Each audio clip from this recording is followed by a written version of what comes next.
Hello दोस्तों, बिहार में election हुआ और उसका रिजल्ट आ गया। रिजल्ट आने पर लोगों का अलग अलग प्रतिक्रिया देखने को मिला। इस पर मेरा अपना जो मानना है, अलग अलग फैक्टर को एनालिसिस करके वो मैं आपके साथ शेयर कर रहा हूँ। जैसा कि आपको पता है कि एक नई पार्टी जनसुराज नाम की, जिसे जब 3 साल पहले लॉन्च किया गया तो वो प्रशांत किशोर के रूप में पूरा इंडिया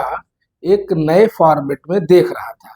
जैसा कि ये माना जाता है कि एक स्ट्रेटजी जो प्लानर होते हैं, जो प्लान करते हैं, जो आइडियाज देते हैं, वो बेसिकली अब नई पारी खेल रहे हैं और बिहार को बदलने का दावा कर रहे हैं। 3 साल से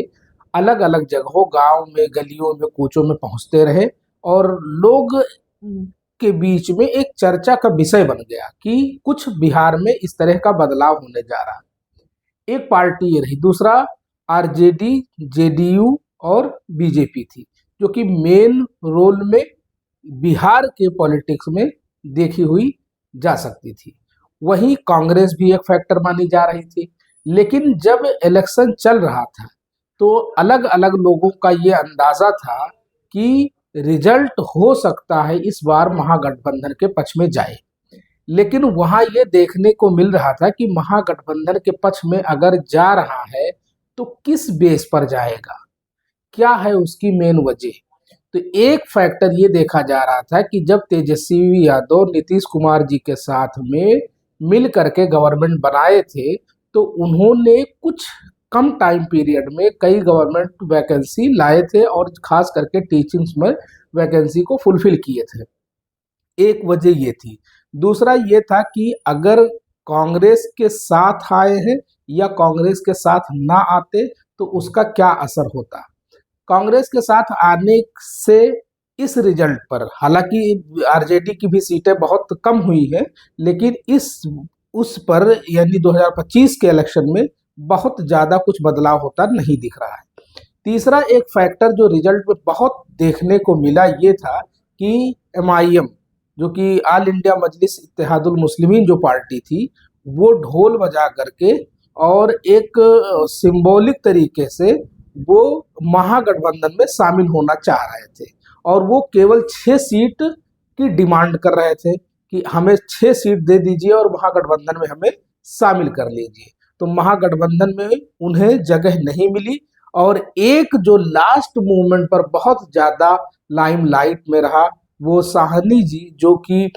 मल्लाह यानी कि एमवाई जो समीकरण पहले आरजेडी के लिए अलग देखा जाता था, वहीं कुछ लोगों ने एक चर्चा बनाया कि नया एमवाई का ये समीकरण है साहनी के रूप में, जिन्हें सब पहले ही उप मुख्यमंत्री बना दिया गया, बनाने की बात कर दी गई और एक वीडियो वायरल हुआ राहुल गांधी जी के साथ, जो कि एक तालाब में छलांग लगा करके मछली पकड़ रहे थे। तो ये बेसिकली उसमें एमआईएम को सीट ना देना, महागठबंधन में उसे शामिल ना करना भी एक फैक्टर देखने को मिला, क्योंकि एमआईएम लगभग 5 सीट जीत चुकी है।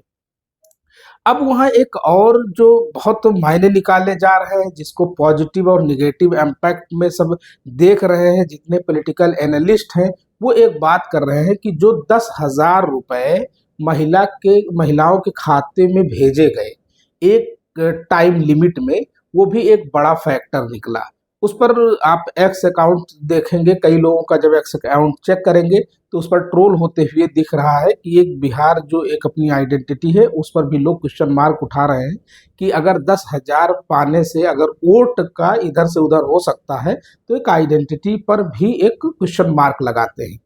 तो फिर ये 10,000 का एक फैक्टर लोगों के हिसाब से बहुत काम आया है। तीसरा, आपने एक पॉइंट देखा कि नरेंद्र मोदी जी जब वहां बिहार पहुंचते हैं और एक गमछा लेकर के वो ऐसे हवा में नचाते हैं, वो भी एक सिंबॉलिक था कि एक आइडेंटिटी की तरह जोड़ा जा रहा है कि बिहार के अक्सर लोग जो है वो अपने कंधे पर एक गमछा डालते हुए देखे जाते हैं। लेकिन यहाँ एक सबसे पहला जो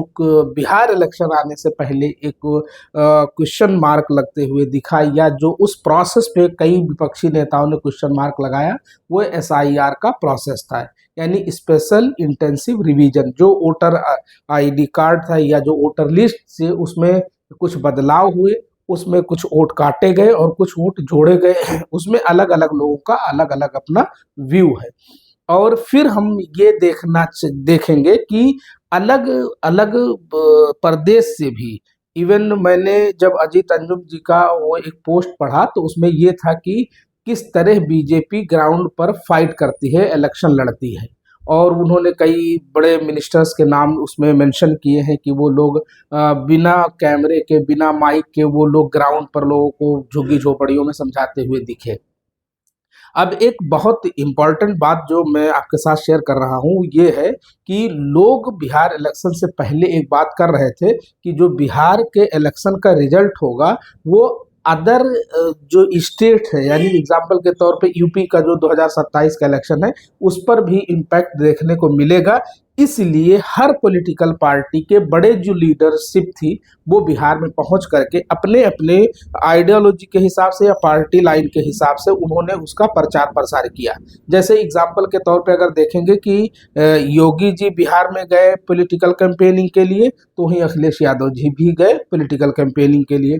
लेकिन एक जो फैक्टर था कि इकरा हसन गई और भी इमरान प्रतापगढ़ी गए, ये सीमांचल के रीजन में बहुत ज़्यादा अपने हिसाब में कैंपेनिंग की, लोगों से कनेक्ट होने की कोशिश की। लेकिन एमआईएम ने जिस तरह से वहाँ एक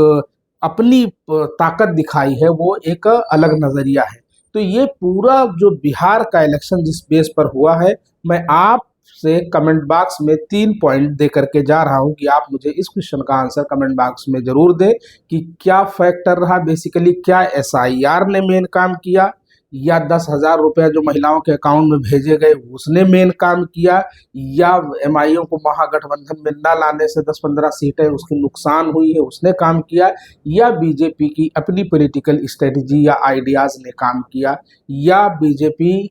के लिए जो माना जाता है पहले ये देखा गया कि महागठबंधन इलेक्शन में फाइट करते हुए दिख रहा है, लेकिन जो लास्ट में रिजल्ट आया वो हमारे सामने रहा। बहुत बहुत शुक्रिया। Thank you very much.